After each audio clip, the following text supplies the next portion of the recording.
All right, today we're diving into a text that is, frankly, just chilling. This is the final act of the Sapphire Jester, and we're going to watch this cosmic entity evolve from a simple predator into something, well, something architecturally terrifying. So, let's get right into it.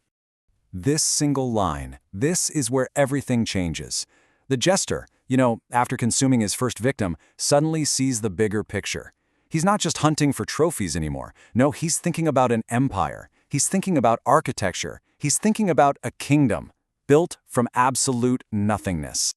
And that's really the core of this whole story, this transformation. The Jester isn't just a monster hiding in the dark anymore. He's leveled up. He has evolved into something with a much, much grander, and let's be honest, a far more horrifying purpose.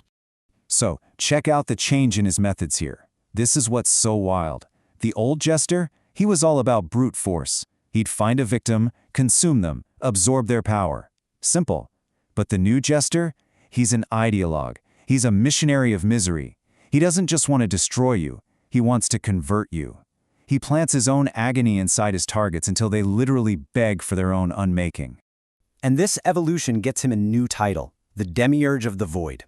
Now, a Demiurge is a creator god, right? So the key thing to get here is that he's not just taking things away anymore, he is actively building something. He's creating a new reality founded on the principle of absolute zero. He has become an architect of despair itself. So how does he do it? How do you build a kingdom out of nothing? Well, let's take a look at the Jester's new philosophy, his, twisted gospel, and the master plan he's put together to expand his empire.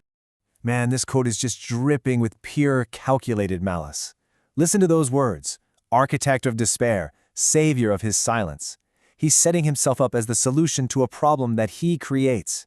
The goal is to break a mind so completely that they see annihilation not as a terrifying end, but as a sweet relief, and they see him as their savior for giving it to them. And you can see, this isn't random. He has a playbook. It's a step-by-step guide to psychological destruction. First, find a target who trusts in reason, who believes in their own mind. Then, systematically devalue that mind. Make the very act of consciousness feel like torture. And then, offer the only escape. And the end goal of all this? It's not to create another victim. It's to create a redeemed one. So what exactly is a redeemed one? Well, unlike the striver, his first victim who was just eaten, a redeemed one is a true convert. Their entire consciousness is rewired to want nothingness. They become a willing, almost eager participant in their own destruction. Think of it like this: it's the difference between conquering a city and convincing its citizens to tear down their own walls for you.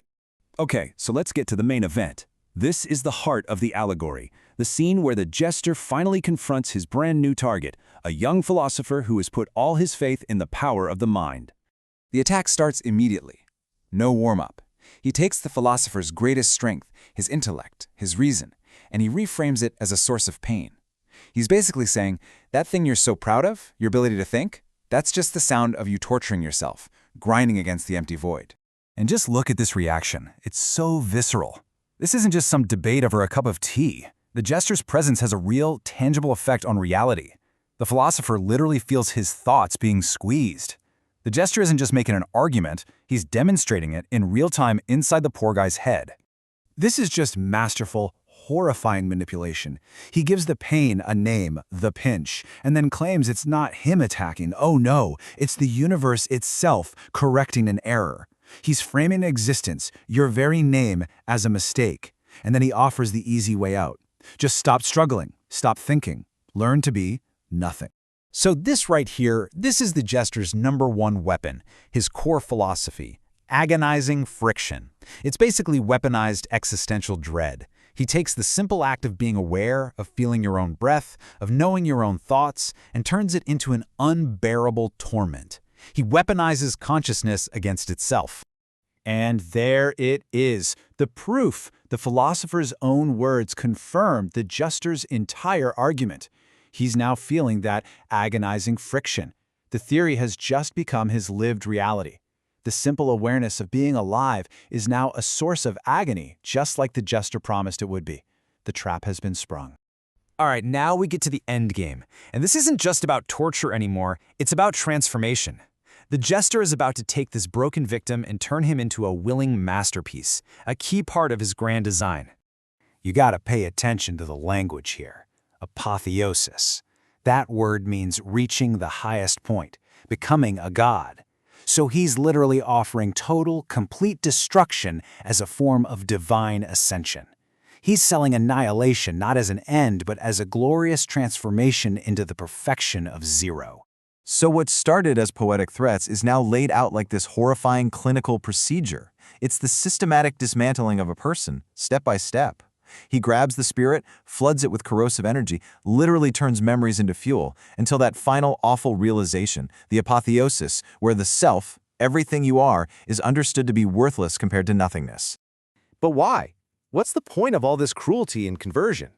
Let's look at the actual end goal of the Jester's massive cosmic project. And there it is. The philosopher isn't just being erased, he's being repurposed. He's not trash to be thrown away, he's a foundational building block. The ultimate irony? A mind completely dedicated to reason is going to become the cornerstone of a kingdom of absolute silence and unreason. And this is the grand architecture. This is the whole point. It all connects back to that very first quote we saw. One stone is a trophy, but 1,000 are a kingdom. The Jester is building his kingdom, his great wall of silence, one redeemed one at a time.